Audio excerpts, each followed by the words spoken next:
Hey there, corner dwellers. Spec 531 here with a story time about his first kiss.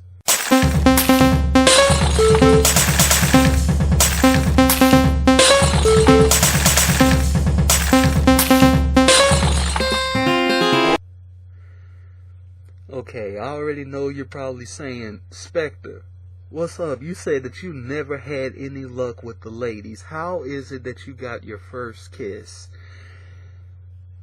Were you and some dude just horsing around one day? No, it's nothing like that. No, my first kiss was from a lady and everything, but it wasn't as fantastically magical as I hoped it would be. Actually, let's see. My very first kiss, I guess you could say, it was way back when I was like 5 or 6 years old. There was some neighborhood girl that I would play with every so often and everything, and one day she just decided to kiss me right there on the lips, and I was like, huh?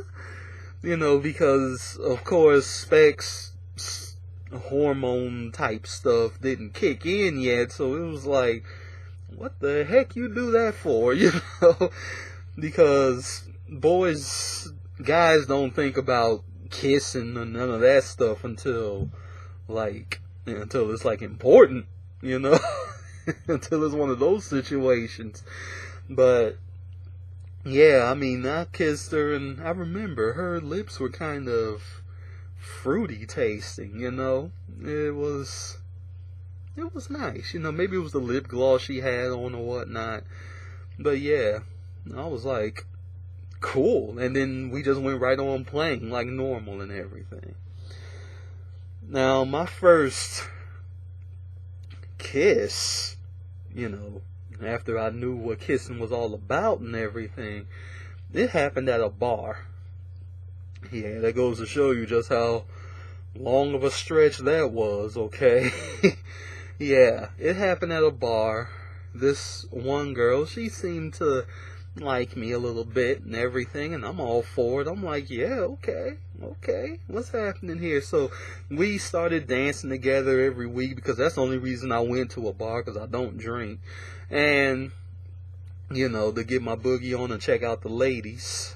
And basically, she took a liking to me for some reason, because I can tell you how we officially met. There was this one lady that came to the bar. She was older, and I'll dance with anybody, you know, I don't care. And, you know, I treated everybody with the same respect, so I flirted with the ladies that came up to me, you know. It's like, sure, hey baby, what's up, you know. And eventually she came in with this other girl, and she was like, yeah, this is like my daughter here. And I'm like, oh, okay, hey, how you doing and everything. At first she didn't think too much of me. She was like, hey, and then she just went on about her business. So I'm like, okay, cool, well, I met her and everything. And one time she danced with me, and because she was basically forced to dance with me. And yeah, it's bad when people do that. Look, don't force anybody to go dance with somebody else, okay? Because it's just wrong. Just don't do it. It just makes everybody feel awkward. So anyway, I danced with her and everything, and immediately after she danced with me, she just zip-lined right out of there. I was like, oh wow, she really didn't want to dance with me.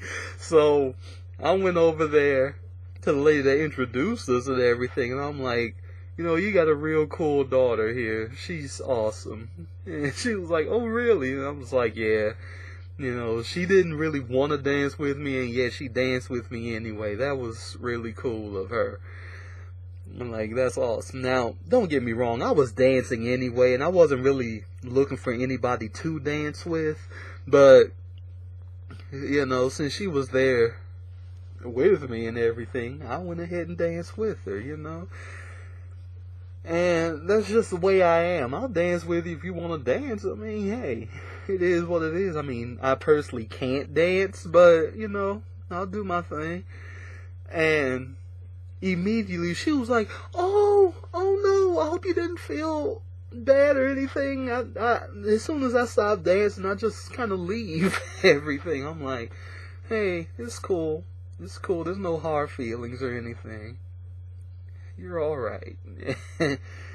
Then I, you know, did the little handshake and I just went on my way. Okay. A few weeks passed and I was sitting up in the bar and I had my earplugs in because that DJ played that stuff way too loud, okay? So it brought it down to a dull roar for me with my earplugs in. And it got to the point where I was sitting at the table. I was actually going to sleep because the music was kind of soothing and everything. The whole bar was dark, of course, because that's the way it always was. And I'm like, hey, this is kind of nice. Let me go on to sleep here. Because everybody knew I didn't drink. Everybody at that bar knew that one fact about me is that I don't drink. So I was just sitting there with my head like this, and I was just like this, period. That's the way I was. And I was going to sleep, seriously, y'all. It was a beautiful thing, because when you can let that sleep hit you like that, that is the most peaceful sleep you can get. Though it was a bad place to fall asleep like that, because I could have gotten robbed or anything.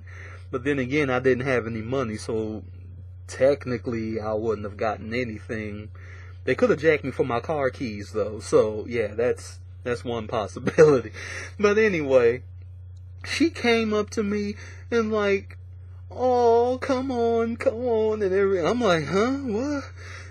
Now, you're probably wondering, how did she not know that you were falling asleep, Spec? I mean, sure enough, you got the earplugs in. Nobody can really tell that. But how did she not know that you were falling asleep? Well, you see how I dress here, right? Got the whole hood thing going on. And yeah, of course, I can't walk into the bar with this on. But something I did walk into the bar with was glasses. Sunglasses, that's right. I was there, boom, boom, like this, with my sunglasses on. And, like, really, Spec? Hey, look, I don't like showing my eyes, okay? It's a personal thing there, okay? So, yeah, she did not know I was asleep. She thought I was sitting there all depressed and stuff. And, you know, I'm like, huh? What? She woke me up, pulling me up to the dance floor, and I'm like, okay, everything. So I'm there drowsy dancing. Okay, I'm like, okay, yeah.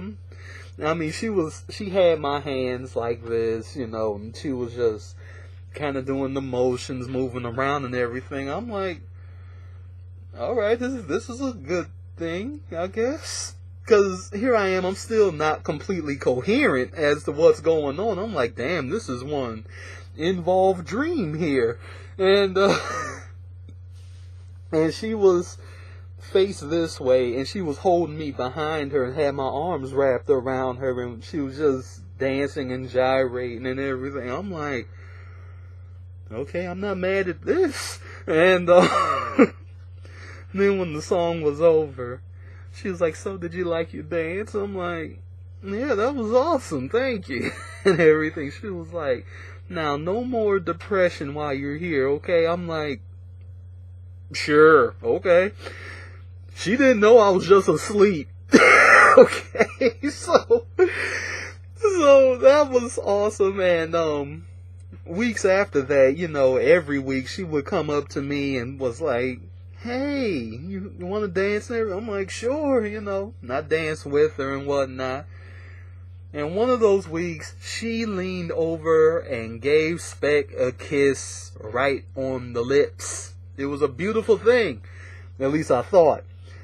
no spit exchanged, no bodily fluids or anything. She just leaned over and gave me a kiss right on the lips, and it was beautiful. A little peck. But I woke up the next morning, I had mono. So-called the kissing disease. Yeah.